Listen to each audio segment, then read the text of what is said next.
At downtown St. Petersburg, it was clear.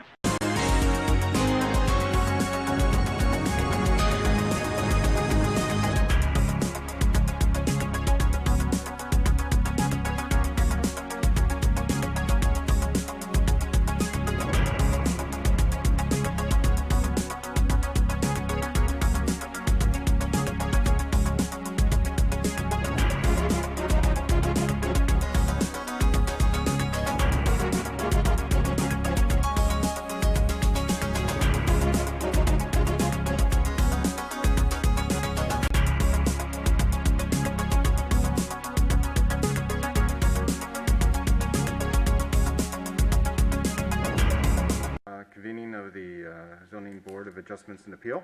First order of business is roll call. Mr. Mayweather? Here. I'm sorry, Mrs. Mayweather. Mr. Rashke? Here. Ms. Schaefer? Here. Mr. Peterson? Here. And Mr. Culberson? Here. And then we bring up the approval or the discussion of the minutes from the last meeting. Any discussion, any open items? Motion to approve. Second. We have a motion to approve and a second. All in favor? Aye. Any opposed? Motion passes. And with that, I'll hand it over to the city attorney. Hello, everyone. I see here in the meetings that it says, or the bylaws, it says that the city attorney is to explain the purpose and the authority of the board. Is that still what we do, or? It's still generally what we do. Yeah. Okay. Typically, Ramona does that. So. Okay. Well, my name is Jared Simpson. I'm an assistant city attorney, and I'm filling in for Ramona Sirianni today. And this is the meeting of the Zoning Board of Adjustment and Appeals.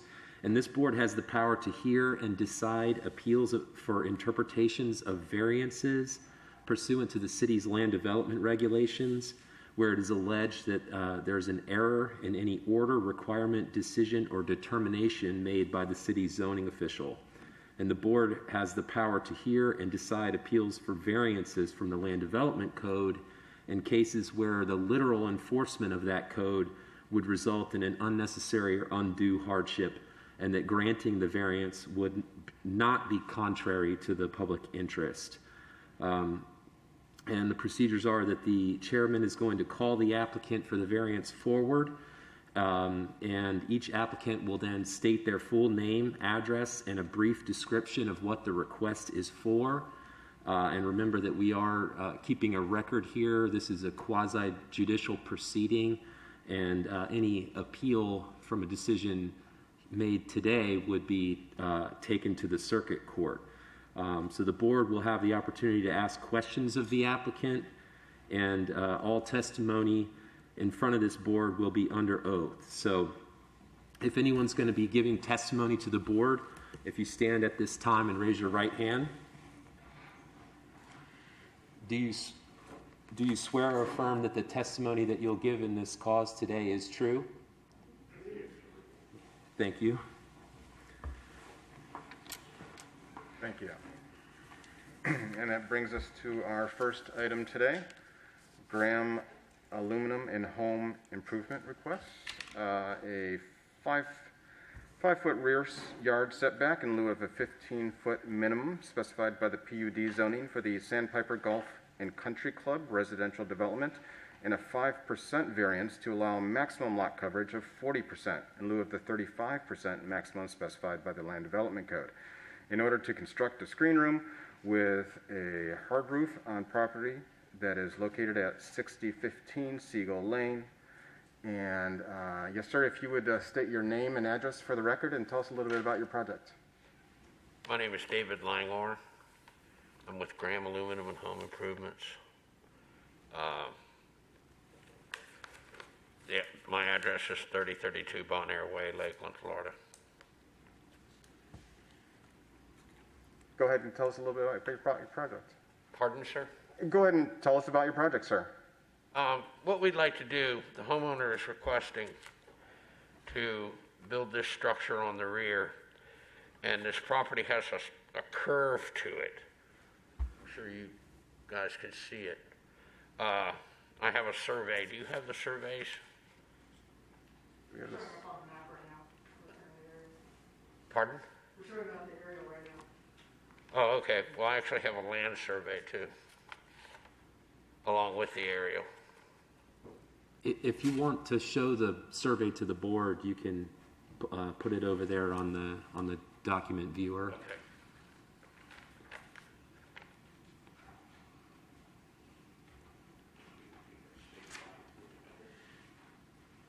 This is high too, but this is not Seagull. We're doing Seagull right now. Oh, Seagull. I got it backwards, my bad. Apologize for that.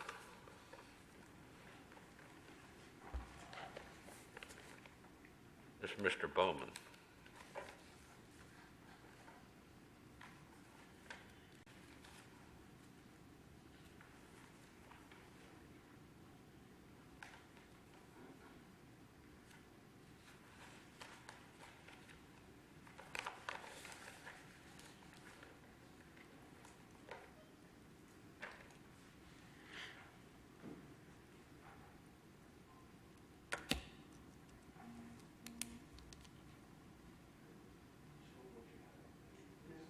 If you look at the screen share, I got the aerial showing the, Okay. if you want me to, No, That's- that's fine.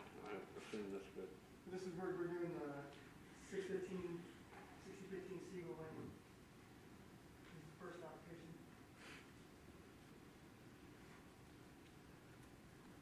And what they wanted to do was to build this 10 foot off the back of the house and then 18 foot across. And it's only going to leave me with a 5 foot, as you can see, to the property line. They're requesting to do that. Is that right?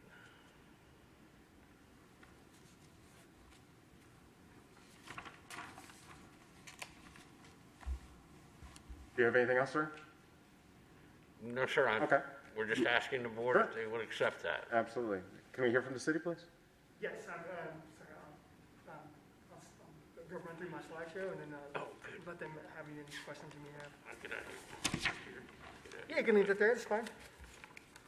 Good morning. For the record, my name is Philip Scarce. I'm a principal planner with Community Economic Development. This case is a 5 foot rear yard setback in lieu of a 15 minimum rear yard setback within the Sandpiper Golf and Country Club. You can see the lot here backs up to a landscape portion associated with the Sandpiper Golf Course. This is the area where they want to do the screen addition with the roof. This is looking directly behind it, so just you're really not affecting anybody. There's just like I said, a landscaped area.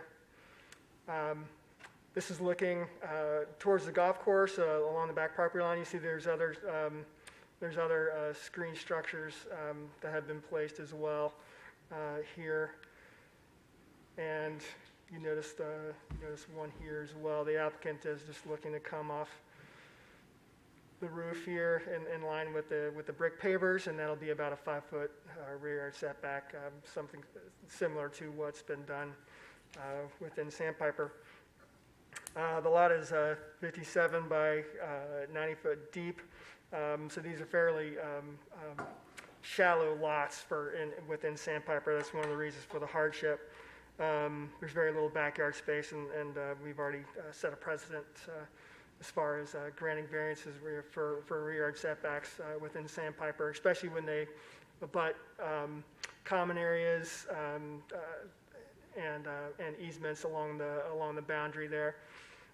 This is nothing out of the ordinary. The hardship suffered is not the result of the action taken by the applicant. While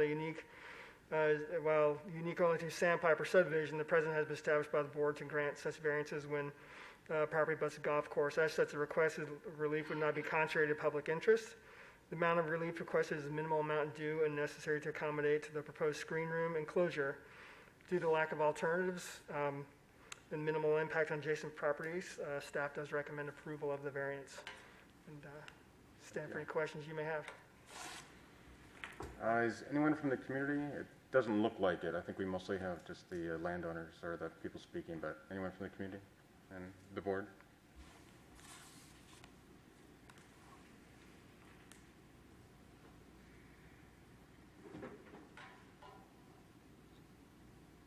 Motion to approve? Second. We have a motion to approve and a second. Ms. Mayweather? Agreed, approved. Mr. Ashke? Yes. Ms. Schaefer? Yes. Mr. Peterson? Mr. Culberson, yes, approved. We'll go on to the second item. Graham Aluminum and Home Improvement requests a 10-foot variance to allow a 5-foot rear yard setback in lieu of the required 15-foot minimum setback specified by PUD 5705 to allow for the construction of a new hard roof screen room addition on property located at 761 Cockatoo Loop. Yes, sir. If you would just again state your name and address for the record and tell us about this project. David Langor, 3032 Bonaire Way, Lakeland, Florida. And basically, sir, it's the same situation. The only difference with this one is there is a curve in the back. As you can see, the curved property lines. And here's actually, I have a survey of that property. If you've got it. Okay, very good. And being that it's directly in the back, you know, it kind of brings that property in a little bit closer. And the homeowner would just like to be able to build this, to get out in the weather and enjoy it without being chewed up by mosquitoes, our friendly Florida critters. And again, with Sandpiper out there, they don't have hardly any room in the rear of these. And then the property on the other side of it is a common ground. So we're just asking to be able to slide out a little bit, encroach onto that, so the homeowner will have a nice area to enjoy the outdoors. Thank you, City.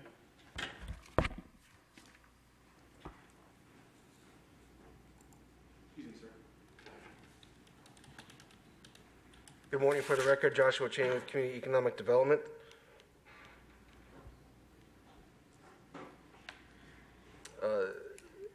As the applicant mentioned, this subject property is at the end of a cul-de-sac here, as you can see on the aerial overhead. This is located within the Sandpiper subdivision. He is requesting a variance for a new screened room with a solid roof as an addition on the backside of the house. Let's go through some of the slides so you can. This is looking out towards the backyard. This is the existing patio. There's another shot of that. Here I am standing in the drainage easement that's located directly behind the house, and we'll look at that in just a moment on the survey.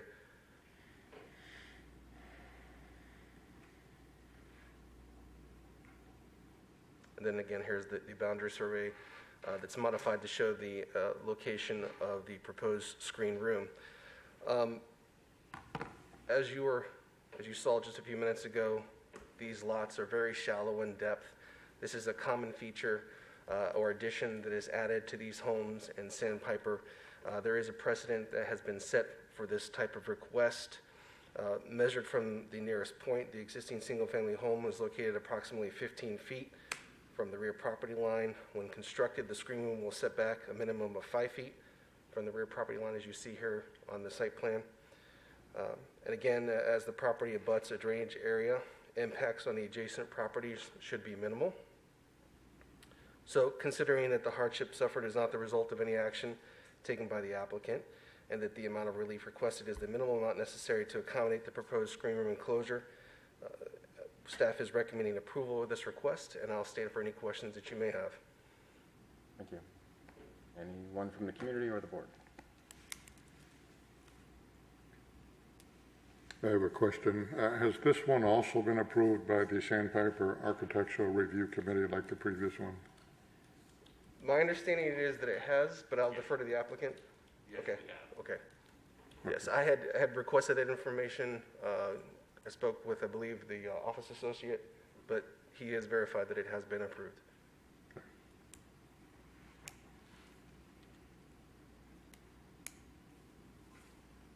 Any other questions?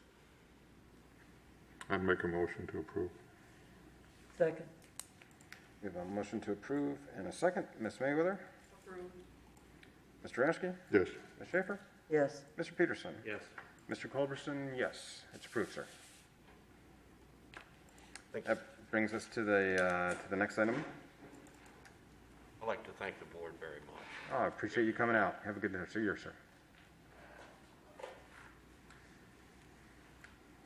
Frank McCulley Yes, sir. requests a 4-foot variance to allow a 6-foot side setback in lieu of the required 10-foot minimum setback specified by Table 4.3-3 of the Land Development Code in order to construct a new in-ground pool on property located at 2327 Woodbine Avenue. Sir, if you would state your name and address for the record and tell us a little bit about your project. Oh, Frank McCauley, 2327 Woodbine Avenue. And you pretty much said it. There's the property. You can see, for the neighborhood, we're on a smaller lot. And the RA3 zoning is to the west of the property. So the property immediately behind mine. Can I point? Ooh, ooh. Right there is RA3. I'm RA1 and everything this way is RA1. And so because it's a corner lot, the only place I can put a pool is right there in that back corner. Talking to the electric company, the option I have to bury the service to put a pool in, and it kind of puts me off of the house a little more than I normally would be. And so that pushes it onto this property line. So my impacted neighbor, Joe Van Dyke, submitted a letter that said he's not opposed. He supports the proposed variance. And that's it. Thank you. City?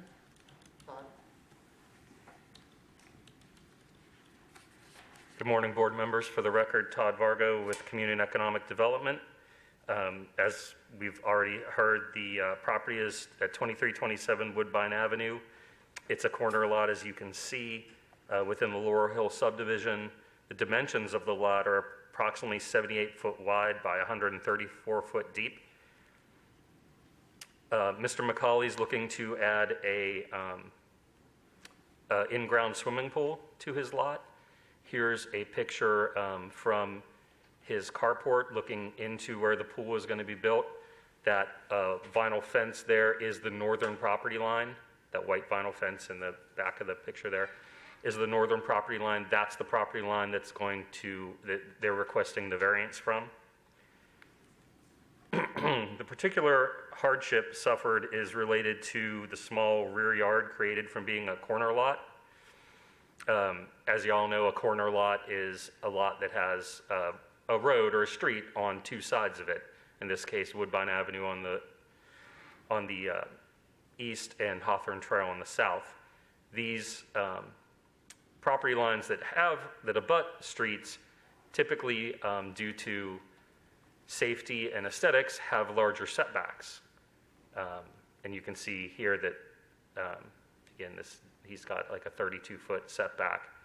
This house was constructed in 1960. So I don't know what the setbacks were at that time, but even today's code realizes that when you abut a road, you need a little more room because cars are driving by.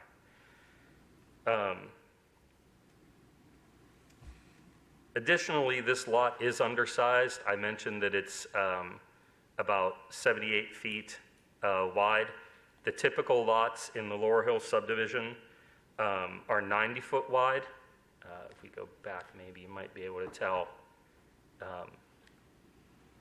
Be able to see right there is a 90, and I think these are 90 as well. So again, a typical lot in Laurel Hill is 90 feet wide, not 78. So this again kind of makes it so that he needs a variance in order to fit his in-ground pool in the back. As I stated, there's a small area in the back here where a pool can be constructed.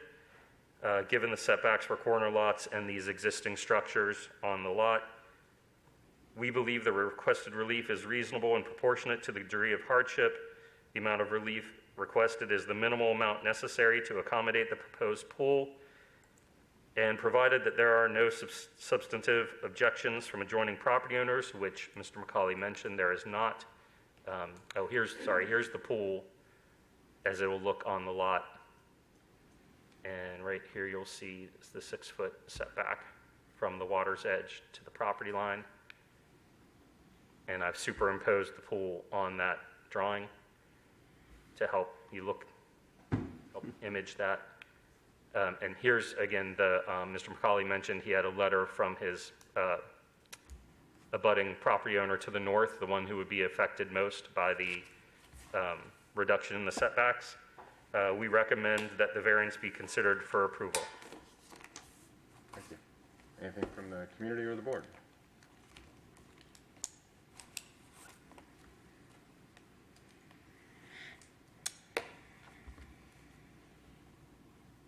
Motion to accept or approve. Second. We have a motion to approve and a second. Ms. Mayweather? Approved. Mr. Raschke? Yes. Ms. Schaefer? Yes. Mr. Peterson? Yes. Mr. Culberson, yes. That was easy. Thank you. Approved. Have a good day. And I think we have one more item today. Jeffco Associates Construction requests a 15-foot rear yard setback variance to allow a 10-foot rear setback in lieu of 25-foot minimum specified by Table 3.4-5 Suburban Neighborhoods of the Land Development Code in order to construct a bedroom and bathroom addition on property located at 922 Woodmont Lane. Good morning, sir. If you would state your name and address for the record and tell us a little bit about your project. Okay, my name is Leonard Wood, engineer at 19148 Burke Road, Dade City, Florida, 33523.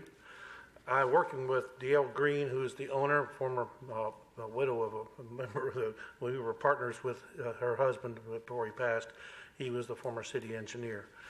The problem is with this lot, unlike the rest of them on the street, because it's a cul-de-sac that's 100-foot wide, there's no real place to add. You know, they just want to add the master bedroom on the house built, I think, in the early 60s, is like a 12 by 14. So they wanted a little bit larger bedroom, but with having a pool and being, because of the cul-de-sac, pushing them 50 feet, almost 50 foot farther back from the front, the only place left was a little tiny piece in the northwest corner. But then just to try to put this bedroom bath combination together, originally we were trying to move it up alongside of the house, but that's where the pool pump, the propane gas tank for the water heat, and the water heater and the stove in the house is located, and the electric and all. There's too much there, so we tried to push it back as far as we could, and we tried to keep where it was at least a 10-foot setback from that north boundary. Now, the requirement is 25, but when I talked to Mr. Fargo, he said, we just couldn't get it to squeeze in anywhere else on the property. The house on the east side is about 12 feet from the property line. You got a little pool behind it. It's just squeezed and almost nothing left. So I'm still here. If you have any questions, I'll let them express from the city standpoint what we're looking at. Good morning again, Philip Scarce, Community and Economic Development. This is a rather atypical subdivision. We don't, when subdivisions are platted and you have a cul-de-sac lot, as we saw previously, it's more uniform, and there's a radius taken out. You can see here, these older subdivisions like this developed in the 70s.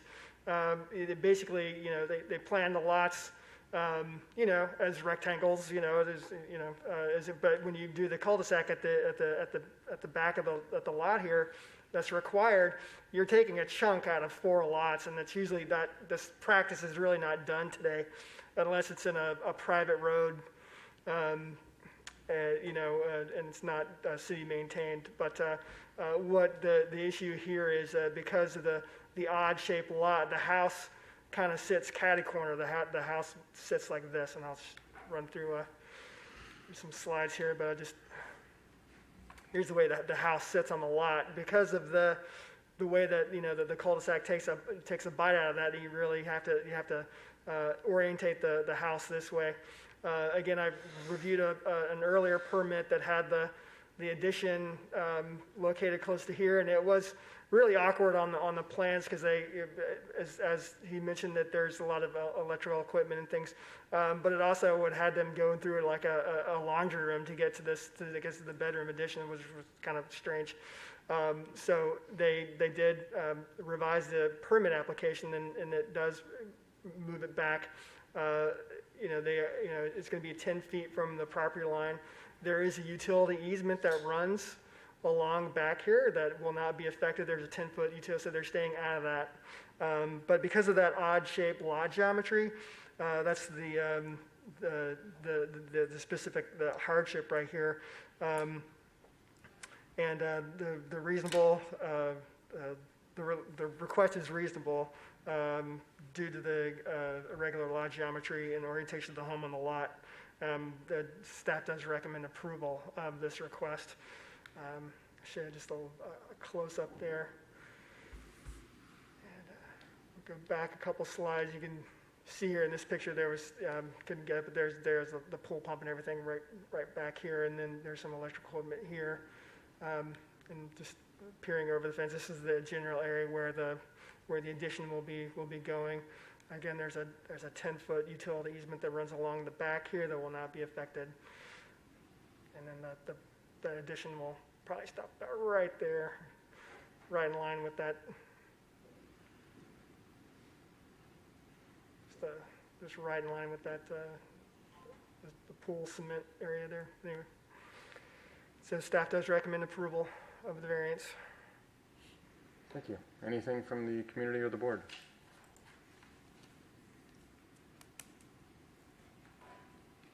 I have a question from the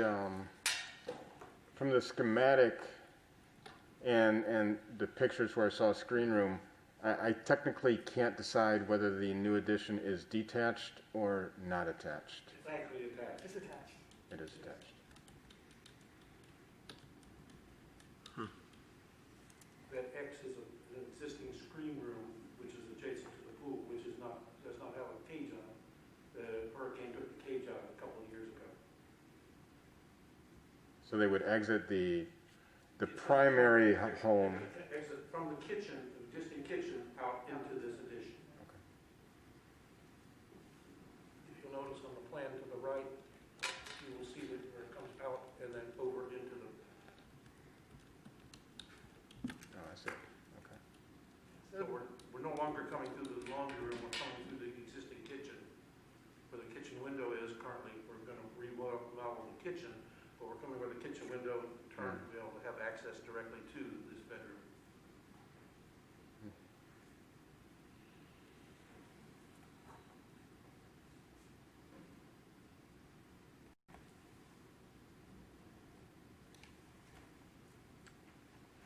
Any other questions from the board?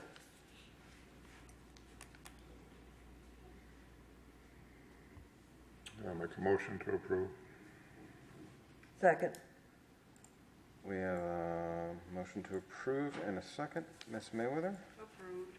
Mr. Raschke? Yes. Ms. Schaefer? Yes. Mr. Peterson? Yes. Mr. Culberson, yes. So thank you, sir. It's been approved. And I think that's all the items we have. Any unfinished business? Just want to welcome a couple of new board members here today. They were appointed last month by the City Commission. We have Tanisha Mayweather here on the left side here. She'll be representing the northwest area of the city, so she's very much welcome here, and we encourage her to participate fully during her 3-year term. And then we have Mr. Brendan Pedersen. Is it Pedersen? Pedersen, yes, sir. He was appointed as an alternate, and he's here today because we otherwise would not have had a quorum. At some point, he may be promoted to a full-time member when we have a vacancy, but otherwise, we should have a full board going forward. The other, I think we had three that were out for various reasons, but hopefully they should be here next month to attend for our meeting, so we shouldn't have any attendance issues going forward for the foreseeable future. Well, to both of you, thank you for joining us. Pleasure to have you. Any new business? All right, with that, we stand adjourned.